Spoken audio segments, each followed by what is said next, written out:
What does a training day look like for an instructor? Both of us teach classes. Both of us have been in the firearm worlds for a number of years.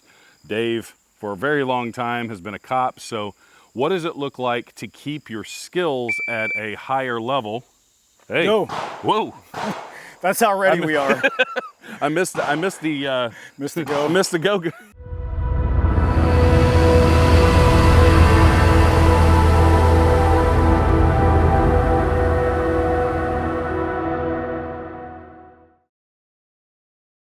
What does it look like for an instructor at a professional level to keep their skills high so that they don't look like they're behind their students? So how do you approach that, Dave? Well, first of all, the first thing to understand is kind of what your purpose is.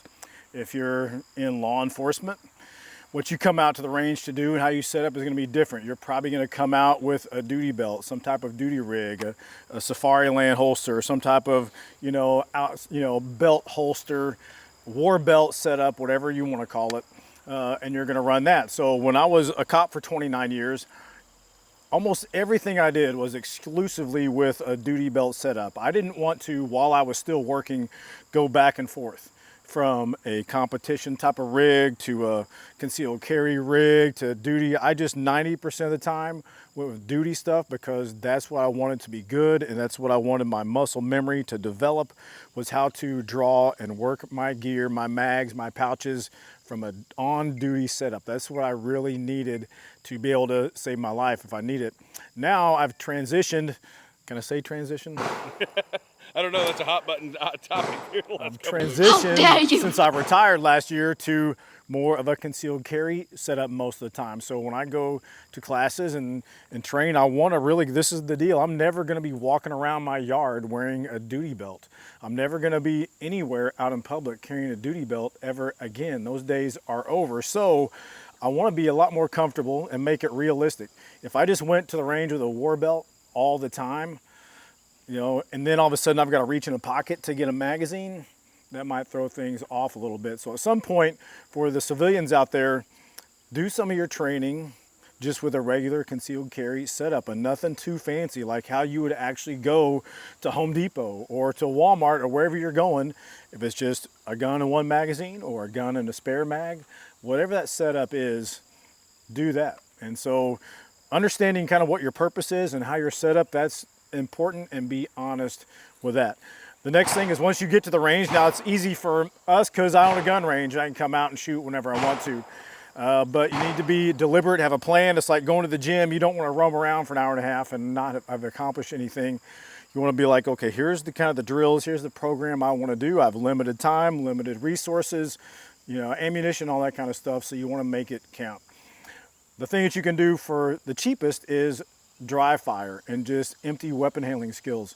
So whether it was law enforcement day training at the range, SWAT team training, even all that stuff, the first thing we did for the day was usually dry fire, empty weapon handling drills. I mean, those are the things. Those are the boring things. Those are the things you do over and over, whether it's law enforcement, military. Hey, we're going to do this thing 500 times a day. That sucks. It's not fun. It's not fancy. It doesn't look good for the video you're going to send to all your buddies. But those are the things. Those are the things you have to do. You have to practice drawing your gun out of your holster a lot, a bunch, tons. So for your dry fire practice, for example, don't just get your gun out and click the trigger on an empty gun 10 times and be like, cool, there's my dry fire. And by the way, dry fire, probably the least important of all that is actually squeezing the trigger on an empty gun. Probably the most important part of that dry fire practice is just drawing your gun from concealment, getting a good grip, and yes, I got sights that just showed up in my vision.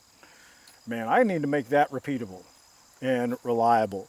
So that takes a lot of reps. So we're not today going to show you 200 reps of drawing from the holster because you would fall asleep and you'd turn the channel. But we do want to say it. That stuff is important. So the starting slow, that's how you build a foundation of doing the boring things over and over and over again. And at some point you got to put the work in. If you're going to go on some journey of martial arts or firearms or whatever, you can't just show up for 5 minutes, do a couple cool things and leave. I mean, for the entertainment value, I guess you could, but if you want to stop sucking when you go to the range or you go to the next class, you got to start putting in the boring work. Yep. So what is that, in practicality, how many reps would be a good starting point for somebody that's coming out and they're doing this on a regular basis? Say they want to come out to the range once a week, once every 2 weeks. What's a good way for them to start? I think for one thing, we could obviously point out that it saves on ammunition a ton. But what's a good, like, just in your mind, if you said, okay, if you're hitting this number of reps on a draw, on a dry fire rep, how many would be a good starting To me, point? a good, easy round number is 100. Okay. 100 reps. You're like, well, and this will take you, I've timed it before, it'll take you about 10 minutes. Take you about 10 minutes to stand there on a range, in your bedroom, whatever, and take your gun from concealment, get a good grip, draw a finger on the trigger, take the slack out, see your sights, but don't press the trigger. Just, you're presenting the gun. And about 1 out of every 10, go ahead and press the trigger. Just to see that your sights are staying in line and all that. So that 10 minute, just drilling in that neuromuscular pathway of how your brain and muscles and all those things work. You know, you're a science guy. I don't know. I hear people say that, but just repeating it over and over again, it helps ingrain it into your brain so that we do become subconsciously competent. We're just able to do things without really thinking about it on purpose. It just happens. So to me, 100 is a very good starting point. It's about 10 minutes of drawing your gun onto the target. And once again, you are thinking about your stance, your body position, making sure you have a good grip on the gun, proper grip, proper presentation of the gun, into your natural line of sights, finger on the trigger, slack out, there's your sight picture, you're ready to shoot. Stop right there. Slowly back into the holster, relax, do that again. 100 times, about 10 minutes. To me, that's a really good place to start. All right, so I'm going to talk you through my process of doing this basic drill that we're doing 100 reps of. Once again, you got to know what your purpose here is. The goal is not to do this as blazing fast as you possibly can. In no way should any of your concealed carry training have anything to do with somehow wanting to set some world record for the fastest time. Anytime we see, in my experience in training, where people go as fast as they can, it always ends up in a cluster. It always ends up in forcing mistakes. Just watch, not just in real life. The next time you watch police activity or some videos of officer-involved shootings, anytime you see, for example, a suspect or a police officer try to take off running as fast as they can, 80% of the time what happens? They fall down. They're trying to run so fast that they outrun their own body, their feet, and they fall over. And that's just running. I mean, how hard would it be to just say, run as fast as you can? That would be great. People can't even do that. So to train, to try and do all of this stuff as fast as you can, because faster would obviously be better, is a joke. Do not do this. Do not train your concealed carry stuff to go as fast as you can. You will get faster the more you do things just because you are better at the movements. But don't make that your goal. Don't make it, I've got to do this in less than 3 seconds, so I'm just going to go as fast as I can. You will screw it up, and you will especially screw it up when it really matters. Like, there's a guy with a gun right here. I need to be really good at shooting this person right now. Those will be the days when you screw it up if all you try to do is go fast. So just get good at this. Do not worry about trying to make everything go fast. So the way I talk my way through this is I'm going to grab the garment, whether it's a shirt, jacket, whatever, firmly. I'm not going to do any fancy trying to like sweep my shirt with my thumb and like, just keep this simple. Just grab your shirt. Just grab a fistful of shirt. Get that out of the way, clear your gun, and then it's firm grip on the gun in the holster. All right, that's the first two things. Shirt clears your gun, your holster, firm grip on the grip, and then clear that, drop the shirt. Now I'm going to start to present my gun to the target, get my two-handed grip established. The sights start to come up in my vision. My finger goes to the trigger. I take the slack out, and I see my sights. Finger off the trigger, finger stays off the trigger. Now, since there's no problems, no threat, I can look my gun into my holster as I keep the holster away from my body so that the barrel stays away from my body as I holster it. Then I start all over. So firm grip on the shirt, clear it firmly out of the way of my gun, firm grip on the gun, two-handed grip gets established, sights to the target, finger to the trigger, slack out,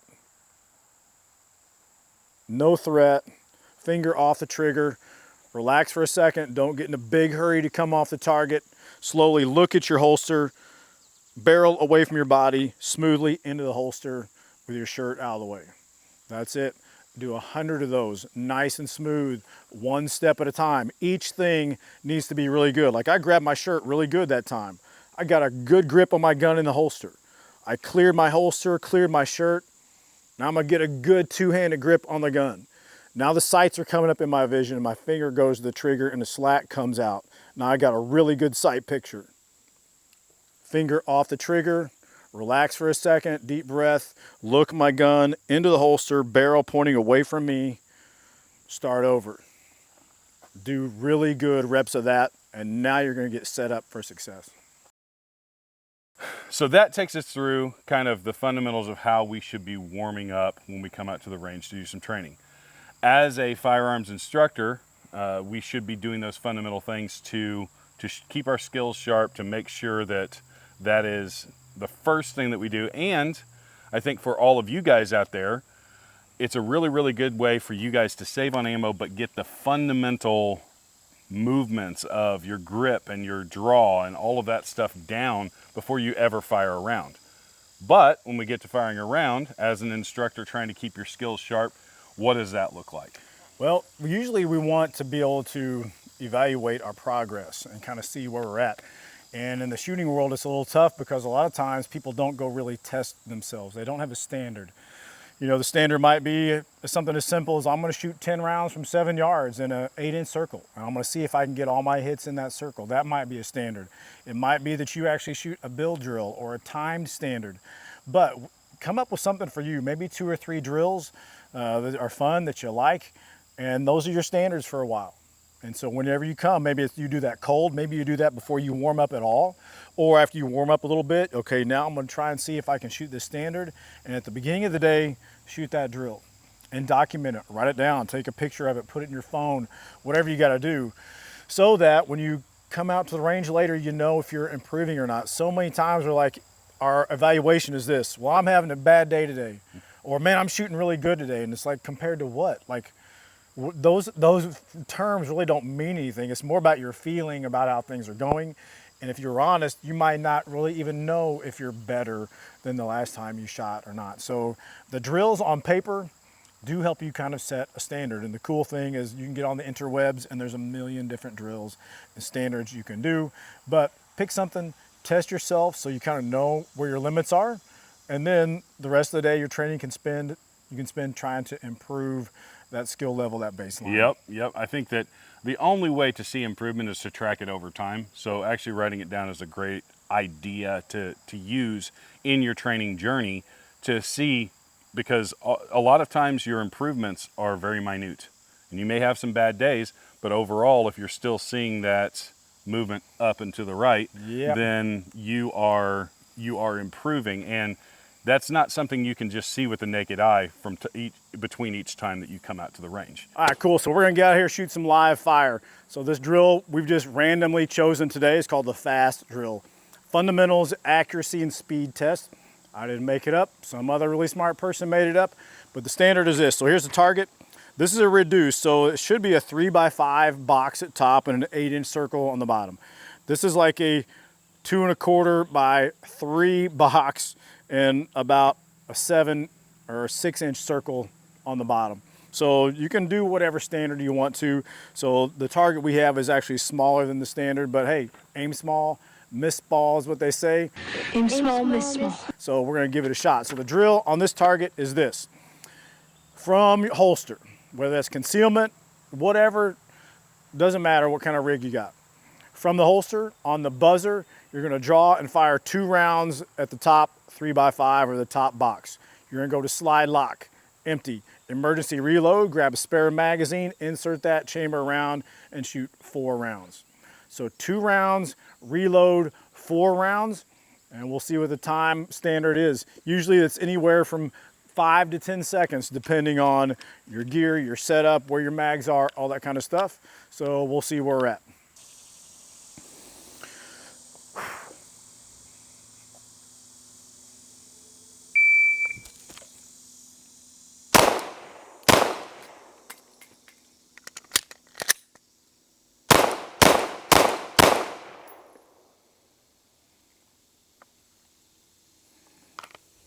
Nine, 2, 4.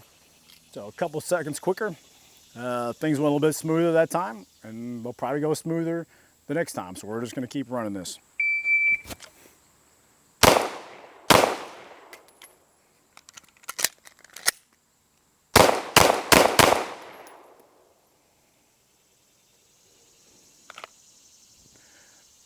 .2, had a miss on there, not too bad. We're still using those reduced targets, so it's a little bit smaller, but things just within 3 reps are already going smoother, and I've only shot 18 rounds at this point.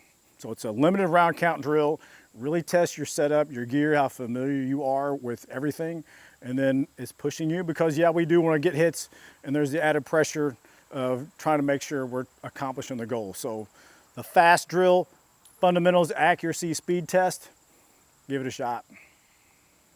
Okay, so that's a great way for us to start out, to get warmed up, to work every part of that, the entire fundamentals of shooting. But what if we notice something, and we do this all the time, where we notice, my trigger's not real good today. My grip is a little messed up.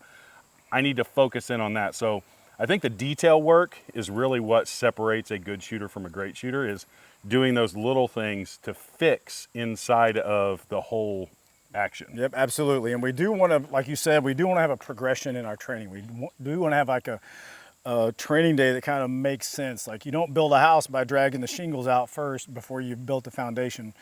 It turns into a disaster. So we came out, we worked on fundamentals, we kind of set up a test to kind of see where we're really at. We worked a drill, the fast drill, where it was everything. It was from loading your gun to drawing your gun to reloading, sights, shooting quickly. We did a lot of that all together. So during that drill, your first setup drill, you might notice, man, my grip was terrible. Or, man, the trigger just felt like, my finger wasn't right, just there was something going on. So if you do notice, and that's the whole point of training, is self-evaluation.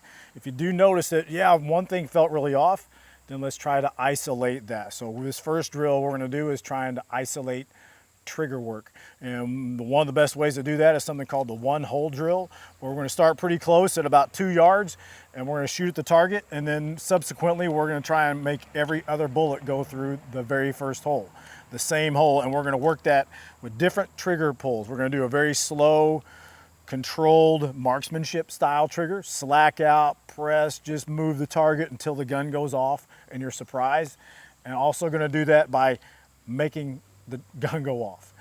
People say, slapping the trigger is the reason why you're missing low left. And I'd say in the last 5 or 10 years, we figured out that's complete BS. Slapping the trigger isn't the reason why you're missing low left. It's probably got something to do with your grip or your setup or your presentation to the target, or what your mind is doing as you're pressing the trigger. So we're gonna go through this one-hole drill just to try and isolate that trigger pull and kind of see what we get. Are we getting all the rounds in the same hole, or is everything going 3 inches left? And we will know what adjustments to make. So even though we're shooting 2 or 3 yards, if I can get very close to shooting all my rounds in one hole at 2 or 3 yards, your gun is not much different at 7 yards or 10. Technically, book answer, it should do almost the exact same thing, as long as you are doing almost the exact same thing every time. So we're gonna show you what this one-hole drill looks like. All right, so here's the one-hole drill, and we're gonna show you the way that we do that in our training out here. Typically, we're gonna start about 2 yard line. So I'm gonna get loaded up, make sure I'm loaded, ready to go. This isn't holster work. We're not drawing and then shooting. We're gonna start from the firing position. All right, so we're gonna come out, and you could do this by yourself. You could do this in a class. We're starting out here at about 1.5 yards, 2 yards. I'm gonna aim somewhere, doesn't really matter. I'm gonna get one shot off. So now that hole is gonna be my target. So the trigger work on this drill is gonna be slow marksmanship style trigger. Slack out all the way, and then from there, just steady cruise control, pressing, moving the trigger until the gun goes off. I'm not making it go off. This is not in a hurry. This is the surprise break that Jeff Cooper talks about. A surprise trigger break. The gun is gonna go off and you're not really gonna know when. So that's gonna be the trigger control on this one. Off a little to the left, so I'm gonna try and think about pressing this trigger straight back to me, and I got the same hole. Nice and smooth, I got the same hole. Smooth, I got the same hole. All right, so now I got 4 rounds essentially in the same hole. I feel pretty good about that. I also want to try a couple from here with another type of trigger pull. Fast, like smashing it. So I'm going to take the slack out, and then I'm going to make the gun go off as hard as possible. I mean, you are smashing the trigger on this part of the drill here, because you need to be able to control the gun doing that as well. And the way you mitigate that is really good grip. All right, so we're gonna mitigate a real hard trigger pull with a very firm, solid, two-handed grip. So slack out now, and this time I'm gonna smash the trigger as hard as I can. Little left, smash it, same hole, smash it, same hole, smash it, same hole. So I got the last 3 rounds, same hole, by making the gun go off as hard as possible. So for two yards, that's easy. I'm in the general neighborhood. So now we would back up to probably 4 yards. See how that goes. See if things are kind of getting a little bit crazy. And if they are, slow down a little bit, scoot back up a little bit. If we can confidently shoot all of our rounds through the same hole at 3 yards, man, 7 yards, your gun doesn't know you're any farther away. Just do the same thing to your gun that you're doing up close at 3. And this gives you the confidence to know that your gun really is capable of being more accurate than probably you could ever make it. So the one-hole drill will really dial down your trigger control. And here's a couple things, and you heard me say one thing to myself a second ago. Focus on pulling that trigger straight back to your face, straight back to your nose. And that helps you reduce the left or right input that you're putting on the trigger. And so you can also adjust your finger placement on the trigger, where if the closer you get to the first joint, you might start pulling around to the right if you're a right-handed shooter. And the more the trigger is way out towards the tip of your finger, you might be pushing those rounds to the left. So you can do some adjustment with your trigger finger on the trigger. We do see that have an effect on students, whether they miss left or right or not. So trial and error on that, slow, steady marksmanship trigger pull, and fast, making the trigger go as hard as you can. Do both of those, all right? Yep.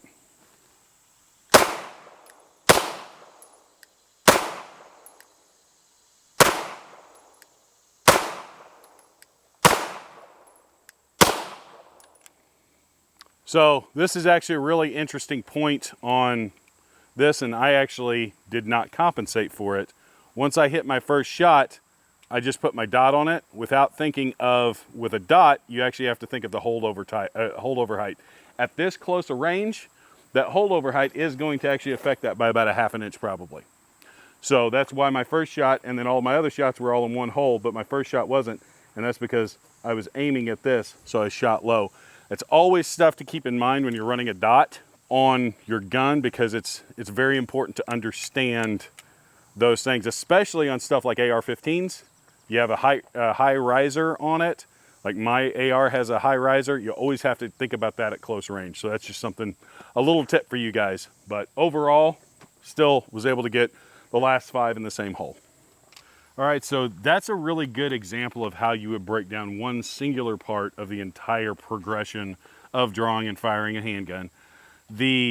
But I think that one thing that you pointed out while you were talking about trigger is that we used to think that trigger was probably one of the most important, at least in the top 2 of fundamentals. Sure. And that's kind of shifted with both of us over the last couple of years, because we started to realize that grip can overcome a lot. It can overcome bad trigger pull. It can't necessarily overcome bad sight alignment, but it can overcome bad trigger pull and bad positioning with certain things. But it is probably, if it's not You know, it may not be 70 or 80% of the whole list of fundamentals, but it's probably like 50, 51% if I had to guess. I would say that's probably true. And if you think about all the classes we've done, all the students that come out to shoot, probably the number one deficiency, if you want to call it that, of a new shooter or a, intermediate shooter is grip. That's usually the very first thing that we go making adjustments on. Is that. And I used to be the same way. I used to think, I was a big, Jeff Cooper fan, like trigger, slow, smooth, that's everything. Really be surprised when the gun goes off. That'll fix all your problems. But back to the real world is, if you're shooting the guy at 3 yards away with a knife who's running at you, you're not going to be pulling the trigger with a surprise break. That's a lie. In that situation, it's just not going to happen. You are going to be cranking on that trigger. So pretty much the only way to overcome that deficiency is grip, and just man up and really grip this gun. So the basic principles of grip are this: friction. That's how much tension your skin puts on the surface of the gun. The more friction, the more pressure, I should say, the more friction. If I loaded up a semi-trailer with 100,000 pounds of concrete and tried to drag it down the highway, it wouldn't drag as easy as an empty semi-trailer because there's less weight pressing down on the tires that are touching the concrete. So the more pressure we can put from our hands to the surface of the gun is going to cause more friction. There's a lot of ways to do this, but that's general principle number one. Number two is leverage, because we're trying to control recoil impulse, which is the rearward motion of the gun, and we're also trying to control muzzle flip, which is the tendency for the front of the barrel to rise, essentially because we're holding the gun below the line of the bore, below the line of the barrel. And due to science, that front end of the barrel is going to want to tip up. So leverage is how we are going to control that. We control that with pressure. We also control that mechanically with where we put our hands, how they're touching the gun. And the last way we get leverage, the easiest way to describe it is wrist tension. Locking your wrist sounds a little too simple, but adding a lot of tension in your wrists. So if an instructor came by and tried to crank the gun backwards out of your hand, they wouldn't be able to. You're fighting that. So good pressure causing friction, good leverage with the positioning of your hands on the gun, and wrist tension. Those three things, real simple. You could tell somebody that within 60 seconds, and all of a sudden things magically start to happen a lot better. And we know grip's important because most right-handed shooters miss where? Low left. And you're missing left because most of the time that left hand, the weak side hand, is not doing its job. So the placement is important, but it's not everything. But those three things together, friction, leverage, wrist tension, really going to get you set up in a hurry, kind of closer to the neighborhood where you need to be. Yep. So let's do that, and let's do it this way. Let's I'll be kind of your student. You show me what we focus on as far as grip. We'll aim this way real quick for everybody out in the internet world. Unloaded and clear, so we're being safe. But let's talk through grip, and you can kind of show me as we record this. I'll tell you what. Let's switch around here so they can see your offside positioning. So we'll just have you point the gun down range and go ahead and get two hands on the gun. And I want you to see this. I'm a visual learner, so I like to see what correct looks like. So this is generally where we want your hands placed. But I've seen a lot of shooters that put their hands in the right place and they still lacking the other two things we talked about. We'll see some shooters, John, if you have real loose contact with the gun with your left hand, when they shoot, you will see their left hand stay exactly where it's at, and you'll get a lot of muzzle rise. So a couple things are going on. We're not using friction to our advantage with the left hand. If there was a lot of friction, there'd be a lot less of this. The other thing that would be causing that is not enough tension in the wrists. So whenever we see the gun come out of the left hand for a righty, we're going to tell people, and what we tell people now, kind of the common phrase is this: crush the gun with your weak hand. And I don't know if you can grip the gun harder with your weak hand. People say to do that. I don't think, and if you're being honest, I'm not sure that's really possible. But the point is, squeeze the crap out of the gun with your left hand and add tension in your wrist, especially your strong wrist, so that we're reducing the muzzle flip. So to test that, I'll come by with students and I'll grab the gun and I'll try to crank it back. And if I can do this number, I know for sure. And the other tell to somebody who doesn't have enough wrist tension is when they shoot, there's this wobble to the gun. I don't know, I should come up with a name for it other than just wobble. But when I see people shoot and there's a lot of wobble after the gun goes off, that means there's not very much wrist tension going on. So I will test, and if I can't grip or rotate the gun back, we know there's good enough wrist tension to control that. And then just don't forget about keeping good friction with the weak side, offside. People get so mad when I say weak side. It's not the weak side, you're not weak. Support hands. Support side, whatever. You got to be supportive these days. Get over it. Here's what I should do. If you're left-handed, just quit shooting, and then we'll just do all right-handed normal people, and we don't have to say offhand or support. Yeah. We just say left hand. Yeah. Lefties are weird no matter how you cut it. I don't know. Well, that's my solution. No more left-handed shooters. It'll solve all the AR problems, all that. But anyway, grip. So we're going to mitigate our other problems that we have with missing left, missing low, hopefully with a good grip. If you look, if we were to actually put a vise out here on top of a concrete pillar and lock your gun into a vise, you could hit the trigger with a baseball bat.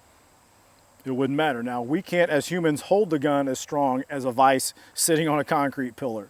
So that's where we start to fall off on being able to control the gun. It's just not humanly possible for us to hold the gun and it not move at all. But we can get pretty close. We can get pretty close to mitigating that movement, especially the muzzle flip. And here's the whole point behind this grip stuff. So that you can get multiple shots on target without having to fish for your sights all day long. The gun comes back to the starting position automatically after every shot. That's what a good grip and a good foundation gives you. If you were just a bullseye shooter, like the gangster guy from the Olympics with his hand in his pocket and a cigarette and just shooting one round, your grip doesn't matter at all. You can not hardly even grip the gun at all because the bullet is going to go where the barrel is aimed, and then the gun's going to muzzle flip and recoil, and it doesn't matter if it's just one shot. But if it's going to be 5 shots in a hurry, grip matters. Your stance matters. The foundation you set behind that gun really matters. So a grip is probably the very beginning place for all of us to start working. When we start working our way up, do not neglect the grip work. It is probably, like John said, about 51% of what the most important aspect of being able to efficiently shoot a handgun in a self-defense scenario. So don't take that for granted. Yep. And so this is just a drop in the bucket of what training to improve your skills or even just keep your skills sharp would look like. It can go on for hours and you can do multiple drills. I think the real thing to take away from here is make sure you have a good progression, that you're working the individual weaknesses that you're identifying as you're going through your warm-ups and your drills, and then really focus in on those things. Every great shooter, every great athlete, they focus on the weaknesses, they make them their strengths, and I think that that's really the thing that we can take away from this. One other thing, I think what we're going to do for you guys as a resource is on our website, we're gonna post some workouts, just some progressions that you guys could go through as shooters on the range that will have different round counts and different setups, but it's something very, very important that you guys could do, so you guys aren't just like, well, what do I do? What do I do? We would like to give those resources to you because we're all about making everybody a better shooter. Don't forget to hit the like button, subscribe, share this video, hit that little bell so you know when we post more of these videos. We got way more content coming your way, and we'll see you guys next time. Thanks.